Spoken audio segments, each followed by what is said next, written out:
Assalamualaikum warahmatullahi wabarakatuh. Perkenalkan, nama saya Sapnawaini, NIM 2002 40223, kelas 3F.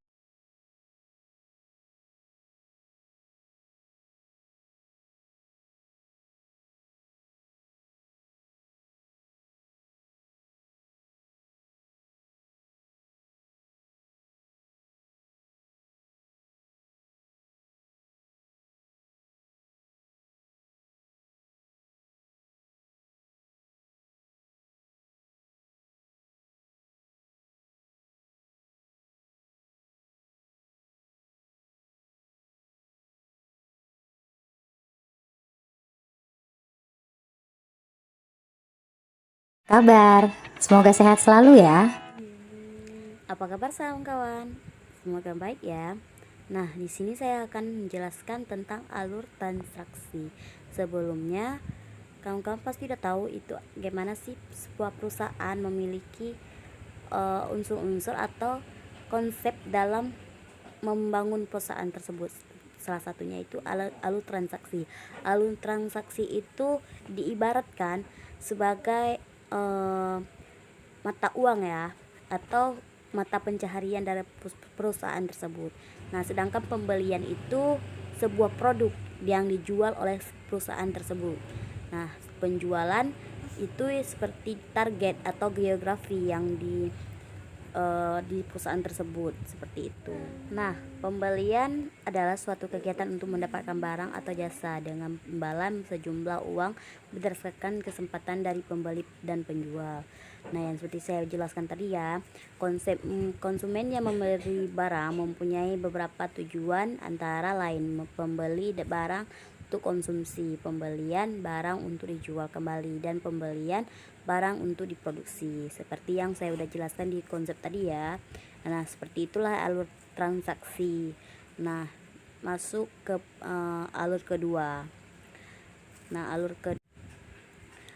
alur kedua ini akan menceritakan tentang permintaan dari bagian penjualan produk. 1. Induktif, ada 2. Penelitian, 3. Menghitung stok barang. Di sebuah perusahaan itu harus memiliki intuitif itu target yang dimiliki dalam perusahaan tersebut. Sedangkan penelitian pasar itu sebagai perusahaan kita harus meneliti berapa yang akan ditargetkan perusahaan tersebut untuk mengeluarkan suatu produk, dan berapa yang akan mendapat untungnya di perusahaan tersebut, dan konsumen juga atau pemilik stoknya juga gitu. Yang ketiga, menghitung stok barang. Yang menghitung stok barang itu sangat penting ya kawan-kawan, diutamakan dalam pemasaran kan. Nah, kalau misalnya suatu perusahaan itu habis dalam suatu produk, mereka pasti akan menstok ulang berapa yang akan dikeluarkan untuk dalam suatu produk tersebut, seperti itu.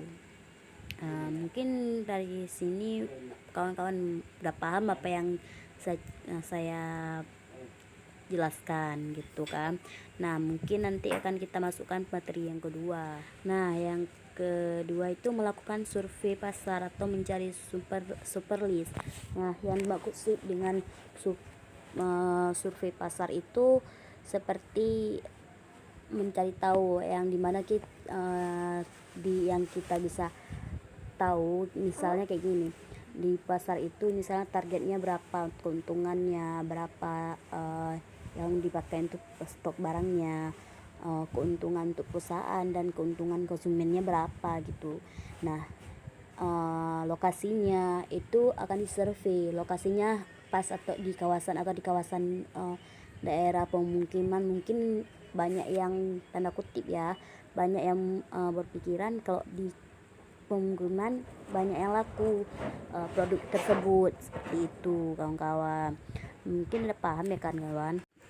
Menentukan pemasukan, yang dimaksud dengan menentukan pemasukan suatu produk itu kita harus menargetkan berapa barang yang akan dikeluarkan di perusahaan tersebut, menentukan pemasukan untuk konsumen gitu, seperti itu. Nah, dalam pemasukan dalam perusahaan tersebut kita memerlukan beberapa intinya itu pemasukan stok barang, pemasukan berapa yang diperlukan gitu, seperti itu. Dan yang keempat itu membuat surat pemesanan atau push order. Yang dimaksud dengan membuat surat pemesanan itu kayak surat pemberitahuan bahwa stok barang sudah habis, harus memerlukan order gitu. Misal ada order online gitu kan, misal ada online kan kayak all shop itu kan, pasti mereka memerlukan surat JNT gitu kan untuk mengirimkan suatu produk gitu. Yang kelima itu membuat surat perjanjian. Membuat surat perjanjian itu surat antar perusahaan dengan konsumen, dengan reseller gitu, atau agen di suatu perusahaan tersebut, seperti itu. Nah, yang keenam itu menerima barang. Suatu perusahaan akan mengeluarkan barangnya untuk konsumen dan agennya supaya bisa mengeluarkan produk yang lebih baiknya ke depan. Yang ketujuh, mengecek barang. Yang maksud dengan mengecek barang itu seperti dalam kayak Kedas Beauty nih ya kan, yang kita tahu yang seperti Kedas Beauty itu kan mereka pasti mengecek barang yang rusak, yang bagus, nah untuk konsumen dan agen biar mereka tidak kecewa, seperti itu. Yang ke-8, melakukan pembayaran.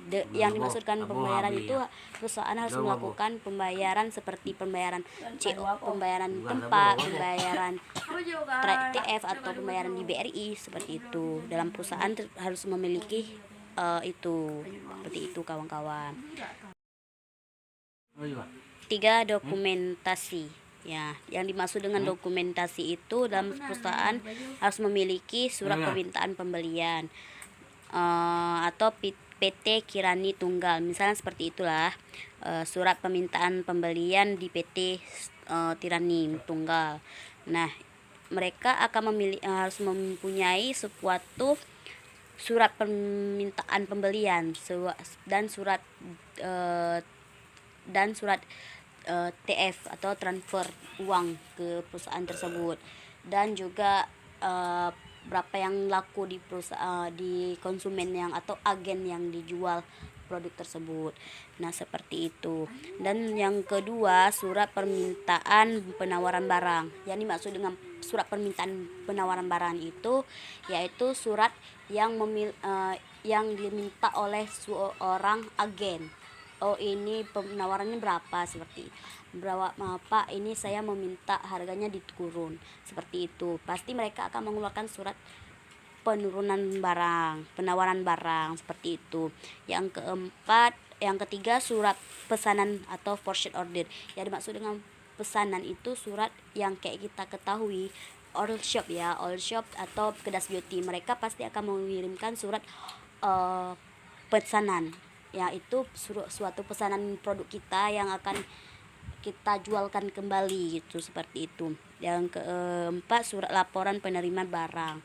Yang dimaksud dengan laporan penerima barang itu seperti dokumen yang dimiliki oleh perusahaan tersebut supaya nanti bisa mengembangkan suatu produk lagi, seperti itu.